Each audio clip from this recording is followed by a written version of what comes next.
నా చిరు సత్కారం.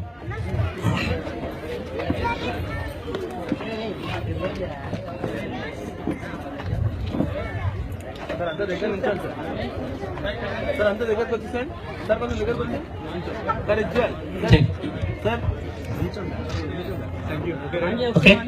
ఇచ్చేయాలి సార్ అన్నిమోడు sir ready okay okay sir okay అండి. Thank you sir. ఒకసారి మీ స్పందన.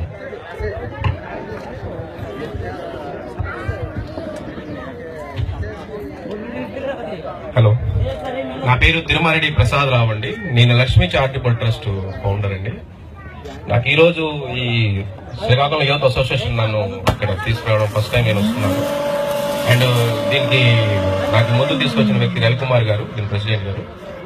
ఎందుకంటే నేను ఈ లక్ష్మీ చారిటబుల్ స్థాపించడానికి ఒక ముఖ్య కారణం ఉంది. మన శ్రీకాకుళం డిస్టిక్ చాలా వెనుకబడి జిల్లా. ఈ రోజు మన శ్రీకాకుళం డిస్టిక్ లో నుంచి ఇక్కడ హైదరాబాద్ రావడం జరిగింది. హైదరాబాద్ లో నేను 17 సంవత్సరాల పాటు ఇక్కడ స్థానికంగా ఇక్కడ ఉంటున్నాను, ఇక్కడ సెటిల్ అయ్యాను.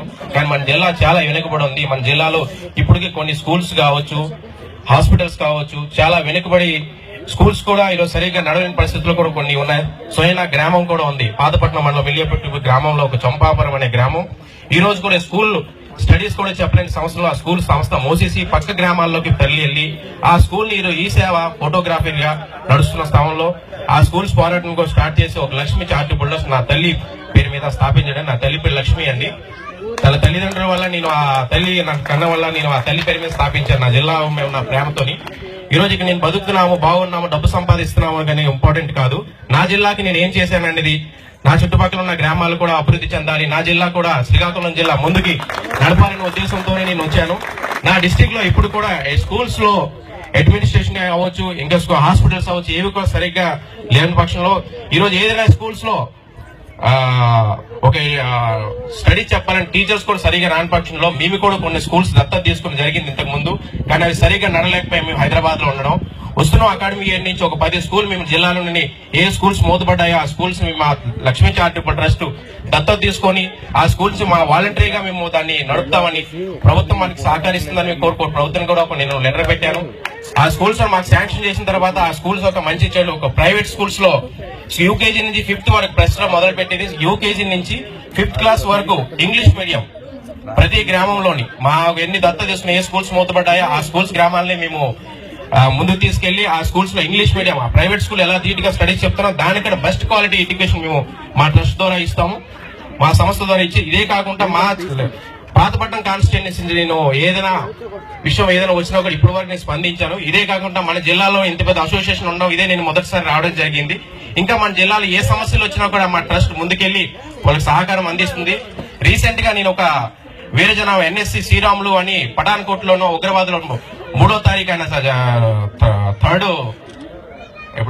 2016 లో ఆయన ఉగ్రవాదులతో పోరాడేటప్పుడు ఆయన లెఫ్ట్ కర్నల్ బాంబ్ రిమూవ్ చేసేటప్పుడు అది బ్లాస్ట్ అయ్యింది. లెఫ్ట్ కర్నల్ ఆయన చనిపోయారు. ఈయన కూడా కోమలంకి వెళ్ళిపోయి ఢిల్లీలో చాలా కాలం ఆయనకి ట్రీట్మెంట్ జరిగింది. కానీ ఆ ట్రీట్మెంట్ అయిన తర్వాత ఆయన పరిస్థితి మర్చిపోయారు, నడవలేరు. ఆయన తలలో కూడా ఇప్పుడు కూడా చిన్న చిన్న సింటమ్స్ ఉన్నాయి. 50 బాంబ్స్ ఒక చిన్న చిన్న ముక్కలు కూడా ఆయన తలలో ఉండడం వల్ల ఆయన మది కూడా మర్చిపోవడం జరిగింది. ఇది నేను పేపర్లో చదివి మా హైదరాబాద్ లో నేను ఉండేవాళ్ళ ప్రతిరోజు నేను జిల్లాలో ఏం జరుగుతుందో ప్రతిదీ కూడా నేను చూస్తూ ఉంటాను జిల్లాలోని.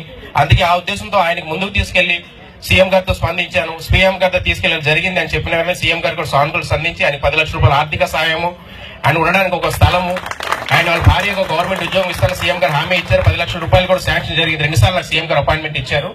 అండ్ శాంక్షన్ అయితే నా కుటుంబం కూడా ఇప్పుడు హ్యాపీగా సెటిల్ అయ్యింది. ఇంకా నరేంద్ర మోడీ గారి ఆఫీస్ నుంచి కూడా నాకు కాల్ చేయడం జరిగింది. శ్రీరాములు గారు తీసుకురండి మీరు అనుకుని వాళ్ళ పిఎం ఆఫీస్ నుంచి ఫోన్ ఇచ్చింది. త్వరలో ఆయన కూడా తీసుకెళ్తున్నాము. ఇంకా నెక్స్ట్ డీజీపీ కూడా ఆంధ్రప్రదేశ్ నుంచి డీజీపీ సాంబశివరావు గారు స్పందించారు. ఆయనకు మేము దేశం కోసం పోరాడే ఒక సైనికుడికి నేను సహాయం చేశానని, దేశంలో నేను ఇండియన్ గా ఒక సైనికుడికి నేను హెల్ప్ చేసినందుకు నేను చాలా గర్వంగా ఫీల్ అవుతున్నాను. అండ్ ఇలాంటి విషయాలు ఎప్పుడు కూడా మా లక్ష్మీ చారిటబుల్ ట్రస్ట్ ఎప్పుడు ముందుంటుంది. అండ్ లక్ష్మీ చారిటబుల్ ట్రస్ట్ ముఖ్య ఉద్దేశం ఏంటంటే మన జిల్లా చాలా వెనుకబడి ఉంది. ఈ రోజు మనం హైదరాబాద్ లో చాలా డెవలప్మెంట్ చూస్తున్నాం. కానీ మన జిల్లాలోని ఒక హాస్పిటల్ కూడా ఏమైనా మనిషికి ఇన్సిడెంట్ జరిగినా ఏదైనా ప్రాణాపాయంలో ఒక హార్ట్ అటాక్ వచ్చినా ఆయనకి హాస్పిటల్ తీసుకుంటే వైజాగ్ వరకు రావాల్సి వస్తుంది. అలాంటి వైజాగ్ వచ్చేవారు ప్రాణాలు నిలబడతారో తెలియదు. మంచి హాస్పిటల్స్, సూపర్ స్పెషాలిటీ హాస్పిటల్ కూడా ఇప్పుడు లేవు. అలాంటి హాస్పిటల్ కూడా స్థాపించాలి మా ట్రస్ట్ ద్వారా, ఇంకా ముందుకెళ్లాలనే ఉద్దేశంతో మేము లక్ష్మీ చారిటబుల్ ట్రస్ట్ ద్వారా ఈ రోజుకి ఒక రోజు, ఈ రోజు కాకపోయినా ఒక 5 సంవత్సరాల తర్వాత అయినా మేము ఆ స్కూల్ ని ఒక మంచి హాస్పిటల్ స్థాపించాలనే ఉద్దేశంతో మేము ముందడుగు వేస్తున్నాము. ఇవే కాకుండా మేము క్యాన్సర్ పేషెంట్లు కూడా ట్రీట్మెంట్ ఇస్తుంటాం. హైదరాబాద్ లో బసవతారకం హాస్పిటల్, ఇండియన్ క్యాన్సర్ సొసైటీలో ఇప్పటి వరకు మా ట్రస్ట్ ద్వారా 9 మందికి లైఫ్ ఇచ్చాము. లక్ష్మీ చారిటబుల్ ట్రస్ట్ ద్వారా వాళ్ళకి సేవల నుంచి వాళ్ళకి ఎంత ఫండింగ్ అయినా కూడా మేము ఏర్పాటు చేస్తుంటాము. గవర్నమెంట్ నుంచి రిలీఫ్ ఫండ్ నుంచి ఎలా మా ట్రస్ట్ నుంచి కూడా కొంత ఏర్పాటు చేసి వాళ్ళకి ట్రీట్మెంట్ అయ్యే వరకు, కీమోథెరపీ అయ్యే వరకు మేము వాళ్ళకి సహాయం అందిస్తూ వాళ్ళ న్యాయం జరిగే వరకు మేము వాళ్ళకి పోరాట చేసి అమౌంట్ కూడా అరేంజ్ చేసి వాళ్ళకి న్యాయం చేస్తుంటూ ఉంటాం. ఇదే కాకుండా ఇండియాలో ఎవరికైనా బ్లడ్ కావాలంటే బ్లడ్ డొనేషన్ క్యాంప్ కి వెళ్లి సంప్రదించిన అవసరం ఉండదు. మాకు ఎవరైనా సంప్రదిస్తే మేము డైరెక్ట్ వాళ్ళకి ఒక బ్లడ్ కావాలి ఆ ఏరియాలో ఎవరికైనా, ఏ గ్రూప్ అయినా, ఇండియాలో అవ్వచ్చు, గ్రామంలో అవ్వచ్చు, వాళ్ళకి బ్లడ్ మేము అరేంజ్ చేసి వాళ్ళకి పర్సన్ టు పర్సన్, ఇప్పుడు ఏ గ్రూప్ ఓ పాజిటివ్ కావాలంటే ఓ పాజిటివ్ పర్సన్ మేము ఆ హాస్పిటల్ పంపి వాళ్ళకి ట్రీట్మెంట్ బ్లడ్ అరేంజ్ చేసి వాళ్ళకి ట్రీట్మెంట్ అయ్యే వరకు మేము సహకరిస్తున్నాం. ఇండియాలో ఎక్కడైనా ఇక గ్రామాల్లోనే కావచ్చు. ఇంకా ముఖ్యంగా మన శ్రీకాకుళం జిల్లాలో ఇవే మెడికల్ పరంగా కావచ్చు, ఎడ్యుకేషన్ పరంగా కావచ్చు, మన జిల్లా ఇప్పటికే చాలా ప్రాబ్లమ్స్ లో ఉంది. ఎందుకంటే ఇప్పుడు మన వలసలు ఎక్కువ వస్తున్నాం. మన ఏ జిల్లాలో కూడా ఎక్కడికి వెళ్ళినా ఆ వలసలు అరికట్టాలంటే మన జిల్లా ఎప్పుడు ముందుకెళ్ళాలంటే పారిశ్రామికంగా అభివృద్ధి చెందాలంటే మనందరం సహకారం ఉండాలి. మన యువత 50% మన యువత ఉన్నారు మన శ్రీకాకుళం డిస్టిక్ లో. ఇంత పాపులేషన్ 36 లక్షల పాపులేషన్ మన జిల్లాలో. యువత అంతా సహకరించి మంది కూడా మనం డెవలప్ అవ్వాలి. ప్రతి స్కూల్లో చిన్న చిన్న ఇన్స్టిట్యూట్ పెట్టి ఇంకా ఏమైనా డెవలప్ కావాలంటే గవర్నమెంట్ దృష్టికి వెళ్ళి ఇక్కడ డెవలప్మెంట్ అవుతుంది మన దృష్టికి తీసుకెళ్లే వల్ల జరుగుతుందని మీ ఉద్దేశంతోనే ఈ లక్ష్మీ చారిటబుల్ ట్రస్ట్ నేను ప్రారంభించడం జరిగింది. ఇంకా ముందు చాలా కార్యక్రమాలు ఉన్నాయి. నాకు ఇక్కడ తీసుకురావడానికి రవి గారు నాకు సహకరించారు, మేడం గారు కూడా వచ్చారు, విజయ్ గారు, థ్యాంక్ యూ. అండ్ ఇంతమందితో నేను మాట్లాడే మొదటిసారి అండి. నా తల్లి కడుపులో పుట్టడం వల్ల నేను ఈ రోజు చాలా ఆనందపడుతున్నాను. అండ్ ఇక్కడ ఈ కార్యక్రమం విచ్చేసిన అందరికీ ధన్యవాదాలండి. Thank you. జై హింద్.